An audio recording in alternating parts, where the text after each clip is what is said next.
I'm Stephen Dial in Dallas. I'm Greg Krugen in Houston. And I'm Rudy Koski in Austin, and this is Texas, The Issue Is.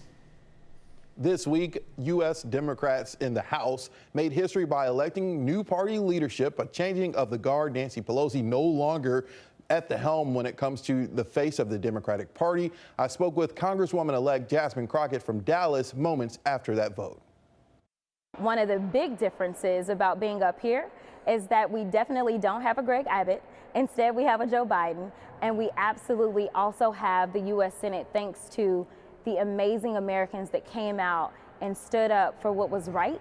You went from the minority party in Austin to the minority party in the nation's capital. What are you expecting? What will be different for you as, you're used to being in the minority, but now this is on a bigger scale? We are in the minority, but not by much. And as I'm sure you and your colleagues have seen, right now the Republicans still can't coalesce around a speaker, which that only inures to our benefit. We are stronger than ever. You asked me about whether or not, the vote was something that freshmen could actually participate in, and I told you we did it by acclamation. We are united as Democrats, but the Republicans, they are falling apart. And so I think that that presents an opportunity not just for us, but for all Americans. Nancy Pelosi and Steny Hoyer and Jim Clyburn, I used to interview him in my first market in Columbia, South Carolina a lot. It's a generational shift. These people have been the face of the Democratic Party in the House and in Congress, since I was in high school. What will this mean? Is this more just ceremonial, Hakeem Jeffries and others coming into a leadership role, or will there actually be a shift in change and in culture in the Democratic Party, in your opinion? There absolutely will be a shift. Number one, representation matters. And so right now we have the first African American ever who has been sworn in to the highest post for the Democrats in the United States House. That by itself represents a shift. But coming in and being the successor to Eddie Bernice Johnson, who has been in the House for 30 years, it's just amazing to see that not only has there been a shift specifically in Dallas, but there's a shift in the entire House. And I think just the changes in who we are generationally, just the differences there, is going to absolutely present something different. After you guys are sworn in January, the coronation and all the flowers ends. You guys will still be the minority. Things are still divided in D.C. How do you guys work together to get anything done in the next 2 years when both sides are so polar opposites? I think that we will be able to do some things as it relates to the economy, for sure. That's one thing that the Republicans continuously say that they are strong on. Well, let's see how strong you're going to be, because we definitely still have some hurdles that we need to get over for all of the American people. We're still hurting. And so we'll see if they really want to work or if they're just lip service. But at the end of the day, they recognize that they don't have the White House and they don't have the Senate. So if they want to get something done, then they're going to be required to come to the table. Some may describe your time in Austin. You were kind of a thorn in the side of some Republicans there at the state legislature in Austin with the walkout over voting rights and other things. One of your former colleagues from North Texas tweeted, I think, thank God, or something to that notion when you were elected. How will you work with, still the state to try to also push things here on a local level? I've got great relationships on the city level as well as the county level, as well as on the state level locally.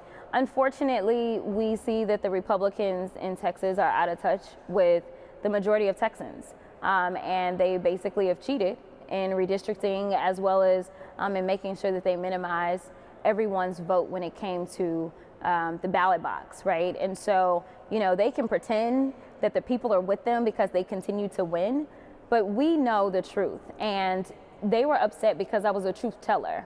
And I won't stop telling the truth, that is for sure, because that's exactly how I ended up in D.C. Let me push back a little. You said Republicans are out of touch in Texas, but they continue to win. So what is the Democrat Party in Texas doing wrong? Number one, we are completely underwater when it comes to funding.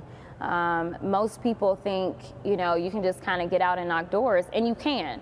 I don't want anybody to misrepresent anything that I'm about to say, but in a state that's 30 million people, you can't just knock doors. You need money. Until we start to find some parity, until we get to the point that we can convince others to invest in Texas, it is just too many people to get to. A lot there from the Congresswoman-elect from Dallas. Greg, what's your one word? I'll be kind. My word is ambitious. I'm sure we'll talk about that after the break. Rudy, what's your one word? I won't be kind. Bravado. Okay, the Fox Texas Trio will be back right after this break.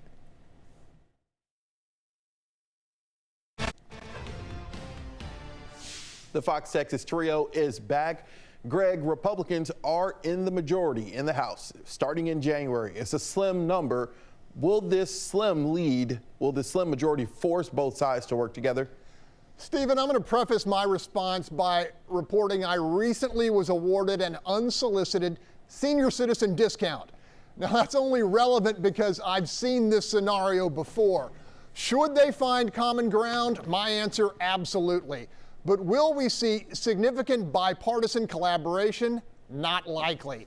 As long as zealots in both parties view compromise as weakness and reaching across the aisle as betrayal, gridlock will remain the order of business and, frankly, political survival, because those who break ranks will draw primary challengers. It is a sad and debilitating fact that even those with the inclination and skills to find progress-generating middle ground will face retaliation for doing so. And Stephen, the razor-slim nature of the House majority will generate ruthless, iron-fisted discipline and little, if any, bipartisan consensus. That seems to be expected, but you never know. You never know. Rudy, Democrats made headlines this week with new leadership, younger leadership. Hakeem Jeffries is 52 years old. Does this mean we'll see a new Democratic Party in the House at least? Well, Stephen, let me say that, first of all, that I agree with Grandpa Grugan over there. I've seen this show before, and I think initially what this is all going to mean is a first year of turmoil.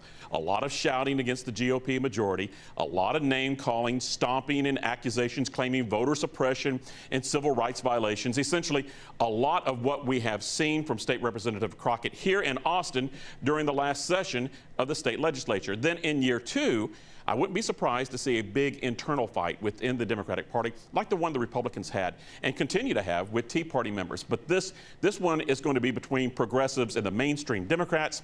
It's going to be one of those big family fights like, teenagers and their parents, right, Stephen? Greg, does a fresh set of eyes mean anything when, politicians are politicians in some people's eyes. Hakeem Jeffries has been in Congress for about 10 years. Does a fresh set of eyes even mean anything at this point? I'm sure it will. I'm just not sure exactly how. My guess is the Democrats see the demographics and maturation of Gen X and Gen Z Americans as an irreversible force in their favor. So I believe they will double down on climate change, social equity, gun control, reproductive choice, and vastly expanding the role of government to fully fund health care, basic housing, and even higher education as fundamental rights.